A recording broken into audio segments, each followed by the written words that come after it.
সর্ব অবস্থা, এমনকি মায়ের পেটের ভাইয়ের সাথে আমাদের অধিকাংশ মানুষের একদমই ছুরিকাটাই সম্পর্ক, ঠিক না বেঠিক?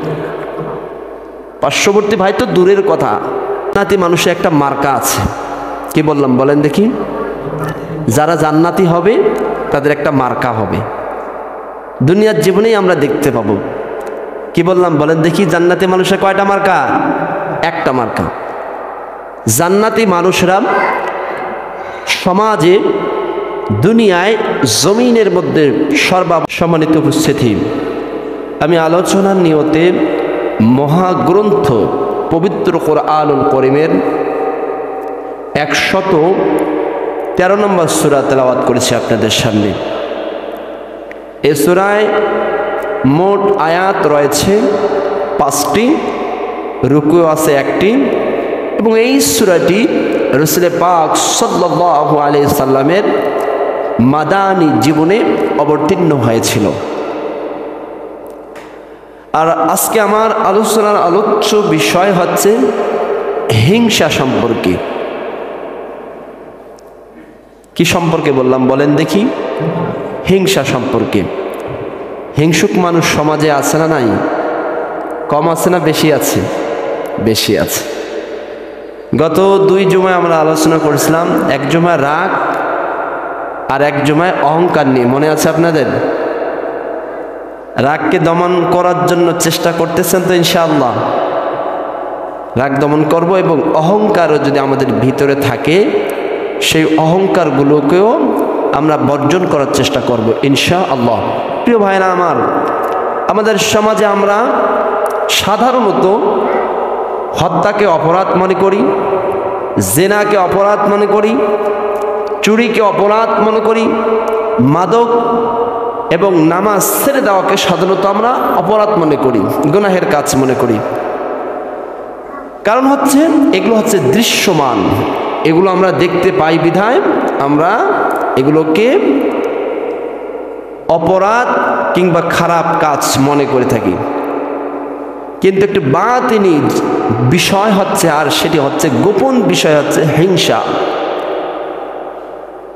এটাকে আমরা সাধারণত অপরাধ মনেই করি না, কিন্তু এই হিংসা যে এতটাই জঘন্য, এতটা হিংস্র, যদি একজন মানুষের ভিতরে চুল পরিমাণ হিংসার বীজ থাকে, তাহলে তার আমলগুলোকে, ওই হিংসাটায় তার আমলগুলোকে যেভাবে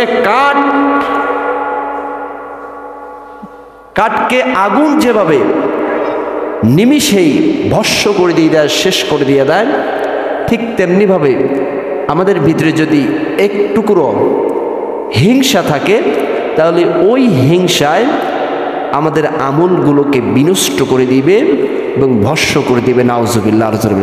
তাহলে দেখেন কতটা মারাত্মক, কতটা হিংস্র। তো এই হিংসুক মানুষের অভাব সমাজে কিন্তু কম নয়, অনেক বেশি। আমাদের সমাজে অনেক মানুষ নামাজ পড়ে, রোজা রাখে, হজ করে, যাকাত দেয়, কিংবা অন্যান্য ইবাদতগুলো করে, কিন্তু এরা আবার মনে মনে হিংসাও লালন করে, ঠিক না বেঠিক? তাহলে বলেন দেখি, এই হিংসা লালন করার ফলে যতই আমরা আমল করি, যতই আমরা আল্লাহওয়ালা হই, 4 পয়সার দাম আছে? নাই। আল্লাহ পাক রব্বুল আলামিন আমাদের সকলকে সকল প্রকার হিংসা থেকে হেফাজত করুন। সকল বলি আল্লাহুম্মা আমিন। সম্মানিত প্রিয় হাজির, এই হিংসা একটি মহা অপরাধ। সগীরা গুনাহ না কবিরা গুনাহ? হিংসা হচ্ছে কবিরা গুনাহ। কি বললাম বলেন দেখি? হিংসা হচ্ছে কবিরা গুনাহ। এই হিংসা নাই এরকম মানুষের সমাজে অভাব নাই। অনেক মানুষের মধ্যে হিংসা আছে, কারো মধ্যে বেশি আছে, আবার কারো মধ্যে একটু কম আছে, কিন্তু হিংসুক মানুষ সমাজে সর্বত্র সব জায়গায় বিরাজমান আছে। নাউজুবিল্লাহ। আরো জোরে বলেন ইল্লা মান রাহিমা রাব্বি। কিন্তু কিছু সংখ্যক মানুষ বেঁধে রেখে, যারা আল্লাহ পাক রব্বুল আলামিনকে ভয় করে, জীবনের সর্ব অবস্থায় আল্লাহ পাক রব্বুল আলামিনের দাসত্ব এবং রাসূল পাক সাল্লাল্লাহু আলাইহি সাল্লামের আদর্শকে বাস্তবায়ন করার জন্য যারা চেষ্টা করে, এই সমস্ত কিছু মানুষ ব্যতি রেখে সমাজে আমাদের ভিতরে কিন্তু হিংসুক মানুষের অভাব কিন্তু কম নাই, অনেক বেশি। ঠিক না ঠিক আরো জোরে বলেন। প্রিয় ভাইরা আমার, তো এই হিংসার শুরুতে আমরা আসি, এই হিংসার পরিচয়, তারিফুল হাসাদ, এই হিংসার পরিচয় সম্পর্কে আমরা জেনে নেই। আপনার ভিতরে যে হিংসা আছে না নাই, এটা আপনি কিভাবে বুঝবেন, কিভাবে আইডেন্টিফাই করবেন, কিভাবে ভেরিফাই করবেন? হিংসা শব্দটি হচ্ছে একটি বাংলা শব্দ, এর আরবি আবিধানিক শব্দ হচ্ছে হাসাদ। আমরা নামাজে তেলাওয়াত করি না, অমিন শাররি হাসিদিন ইদা হাসাদ। অমিন শাররি শব্দের অর্থ হচ্ছে থেকে, শাররি মানে অনিষ্ট থেকে, অমিন শাররি হাসিদিন ইদা হাসাদ। আল্লাহ পাক রব্বুল আলামিন আমাদেরকে তুমি হিংসুকের হিংসা থেকে হেফাজত করো। আল্লাহু আকবার বলেন। এই আয়াতের অর্থগুলো যদি আমরা জানতাম কত না আমাদের মজা লাগতো। ঠিক না ঠিক? হিংসুকের হিংসা থেকে আমাদেরকে হেফাজত, মিন শাররি হাসিদিন ইদা হাসাদ। তো হাসাদ শব্দের অর্থ হচ্ছে হিংসা। এর পারিভাষিক অর্থ বলতে বোঝায় যে অন্য কারো ভালো দেখলে নিজের ভিতরে অস্বস্তি যদি আমরা অনুভব করি, তাহলেই বুঝতে হবে আমার আপনার ভিতরে হিংসা আছে। ঠিক না বেঠিক? কি বললাম বলেন দেখি? অন্য কারো ভালো অবস্থা দেখলে যদি আমি আপনি বুঝে যাই যে আমাদের ভিতরে একটু অস্বস্তি বোধ করতেছে, অর্থাৎ আমাকে কষ্ট লাগতেছে, আমাকে খারাপ লাগতেছে, অমুক এতটা করলো রে, এরকম একটা মনের মধ্যে আছে না, আছে না? এরকম হয় না?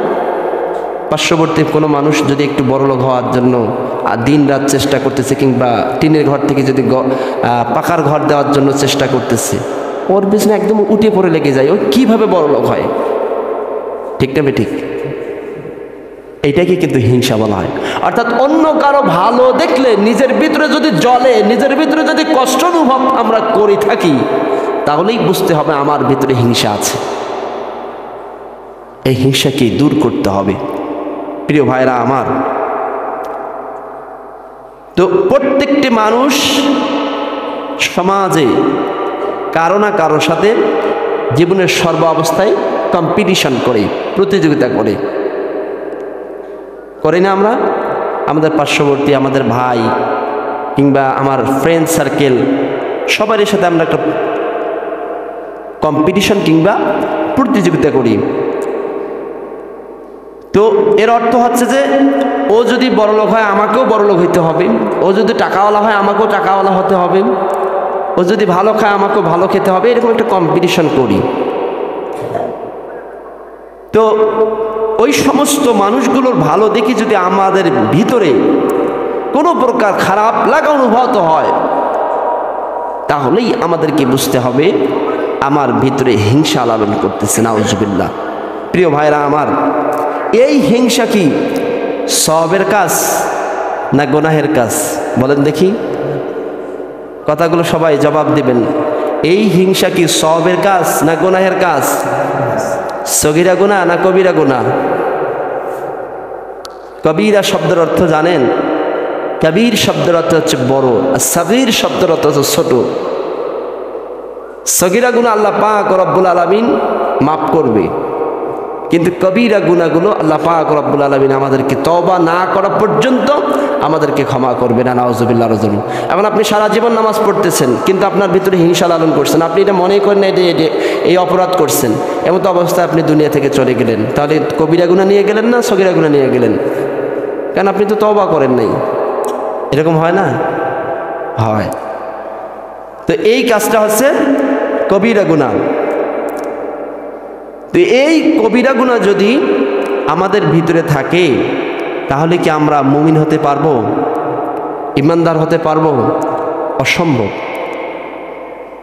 সম্মানিত হাজিরিন, ইমানদার কিংবা মুমিন হওয়া আমাদের জন্য অত্যন্ত কষ্টকর হয়ে যাবে।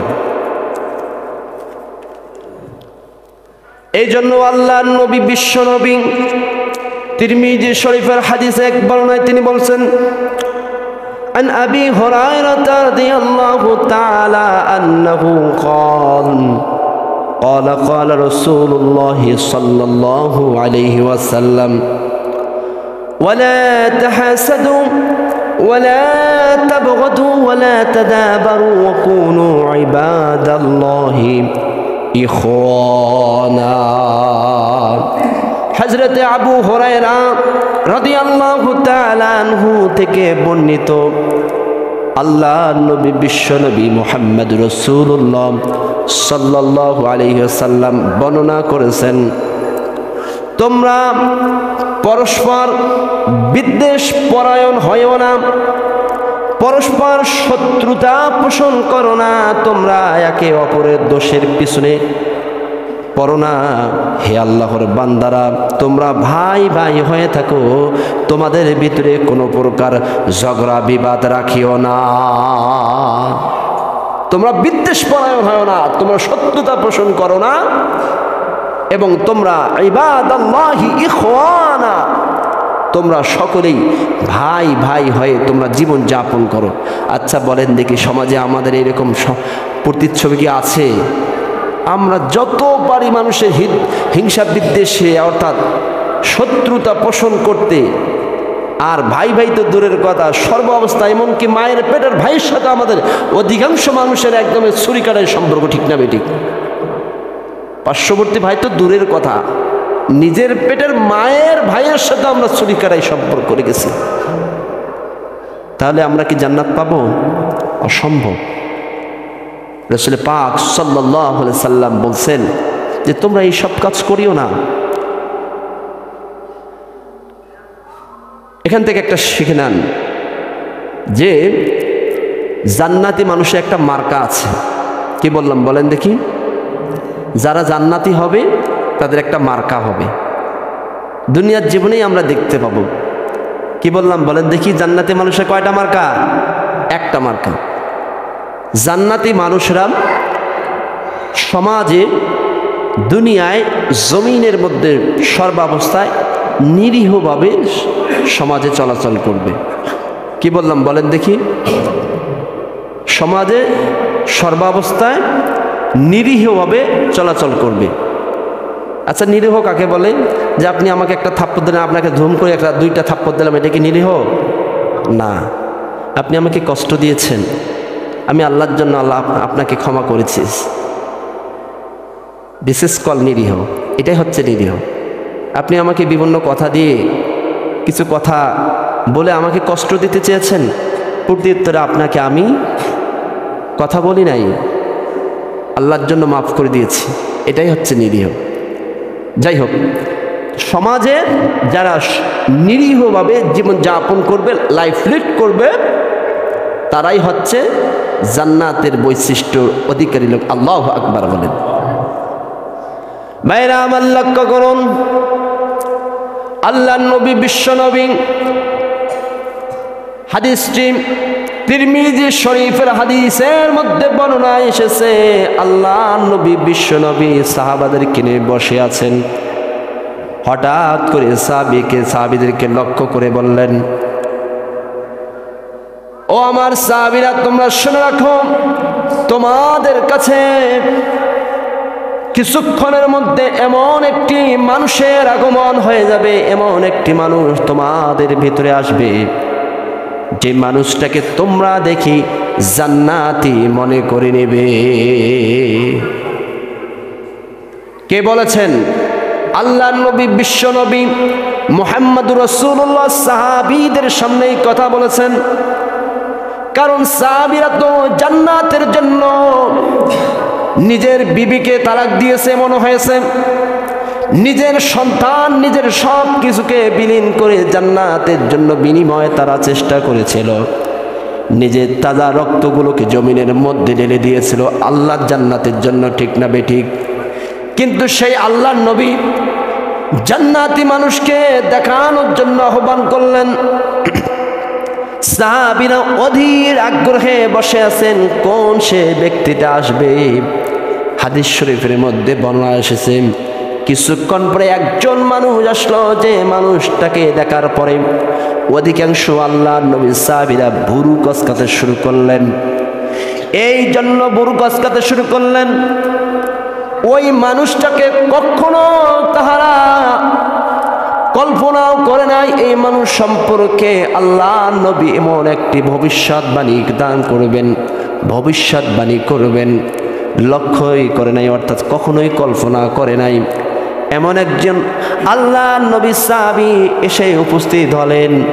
কিছুক্ষণ এই জন্য তারা সকলেই মনে করেছিল, মনে হয় যারা দুনিয়ার মধ্যে 10 জন জান্নাতের সার্টিফিকেট পেয়েছেন ওই সমস্ত মানুষগুলা মনে হয় হয়ে যাবে।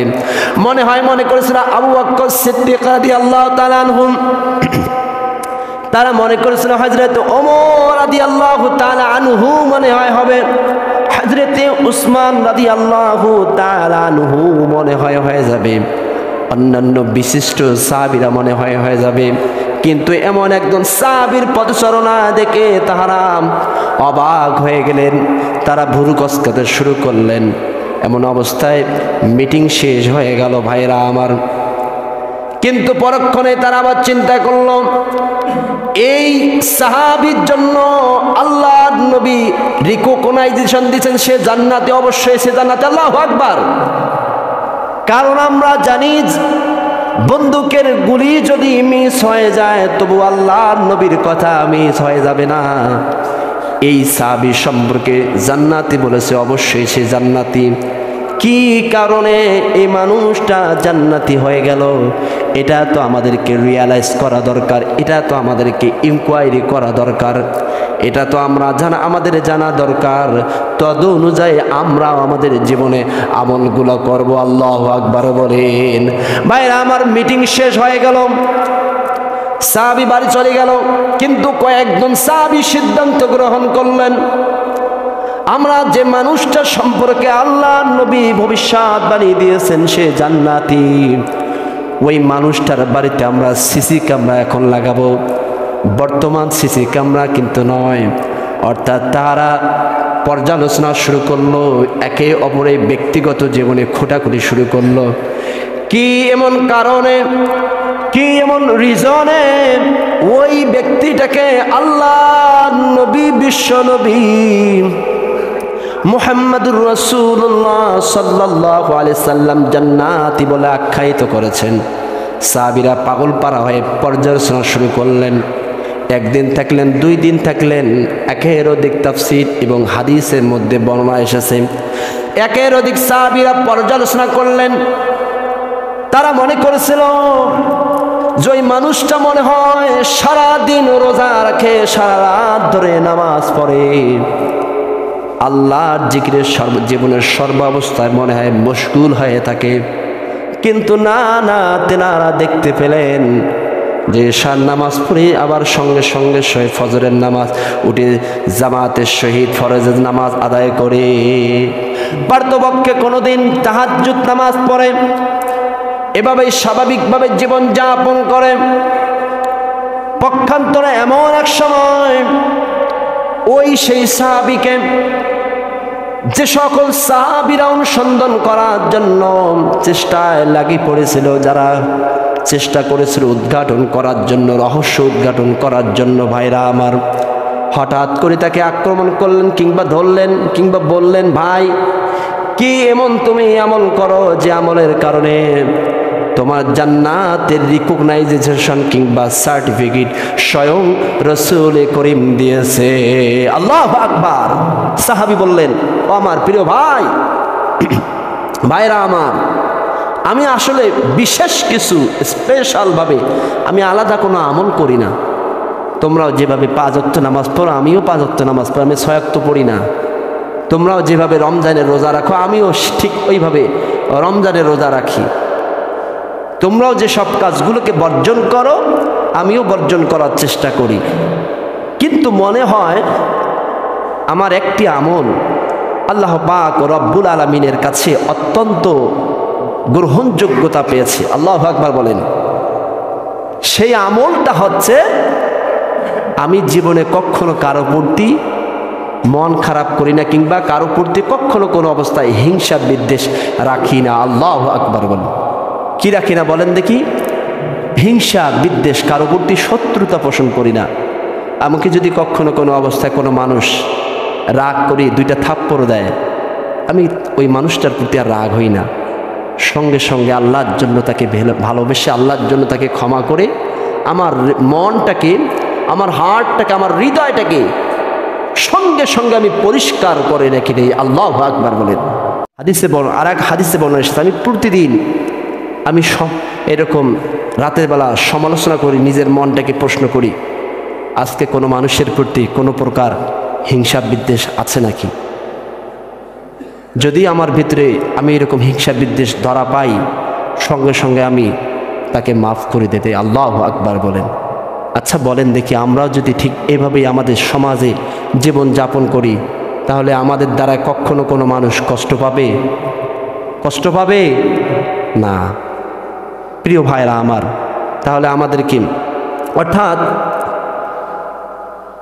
কাজটা কি কঠিন না সহজ? যেটা কথা বলেন, কাজটা কি সহজ না কঠিন? অত্যন্ত আপনি সহজ বলতেছেন। আপনার বাড়ির পাশেতে আপনার ছেলে এসএসসি পরীক্ষা দিয়েছে, আপনার কিংবা আপনার পার্শ্ববর্তী আরেকজনের ছেলেও এসএসসি পরীক্ষা দিয়েছে, আপনার সন্তান পেয়েছে 4, জিপিএ 4 পেয়েছে, কিংবা পার্শ্ববর্তী মানুষটার সন্তান পেয়েছে জিপিএ 5, আপনি তো হিংসায় জ্বলে যান, কেন ওর ছেলে 5 পাইলো আর আমার ছেলে কেন 4 পাইলো? ওকে তো কমপক্ষে হলো 4 পাবোই, ঠিক না ঠিক? আপনি সহজ বলতেছেন।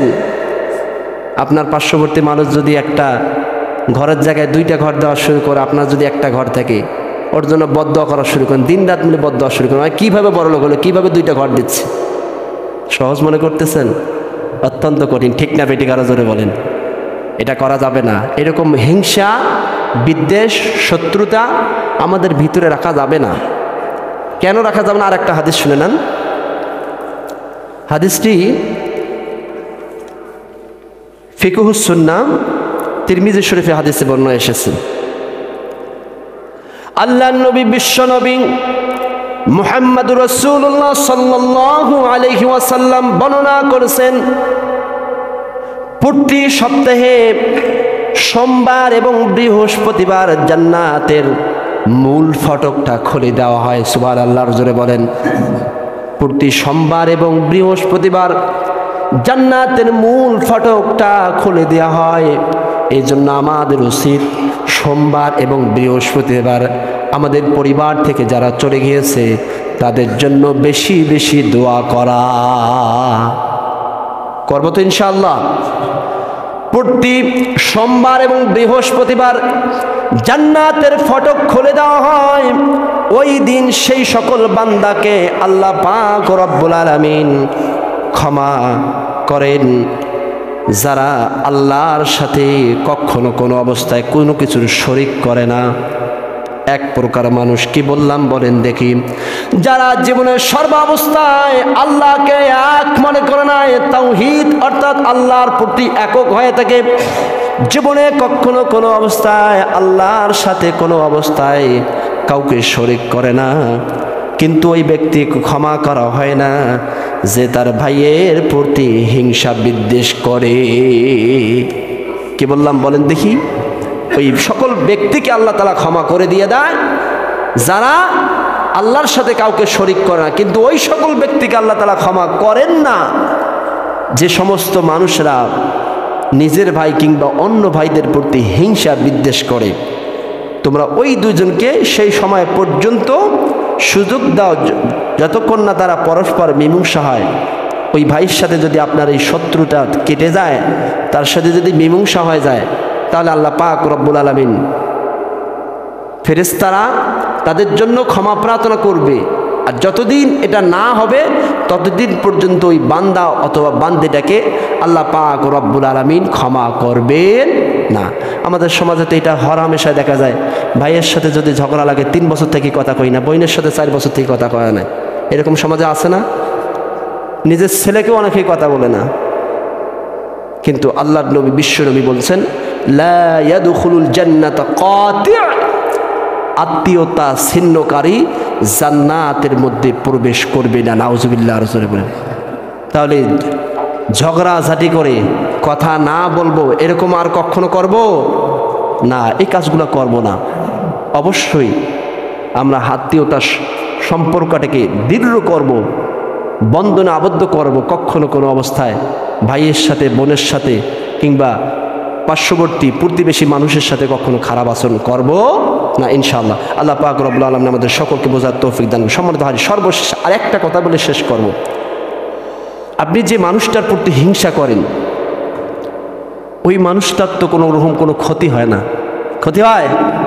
আপনি যে মানুষের ভালো দেখে আপনার ভিতরে জ্বলে, আপনার ভিতরে কষ্ট হয়, একচুল পরিমাণও তার প্রতি কোনো ইমপ্যাক্ট কিংবা প্রভাব পড়ে না।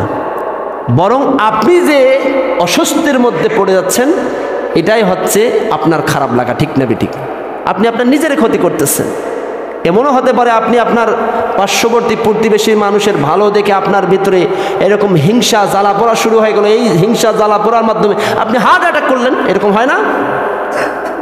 তাহলে ক্ষতিটা কার হলো? নিজেরই তো ক্ষতি হলো। অন্তত নিজের ক্ষতি থেকে বাঁচানোর জন্য হলেও হিংসা থেকে আমাদেরকে মুক্ত থাকতে হবে। ঠিক না বেঠিক? আরো জোরে বলেন। আল্লাহ পাক রব্বুল আলামিন আমাদের সকলকে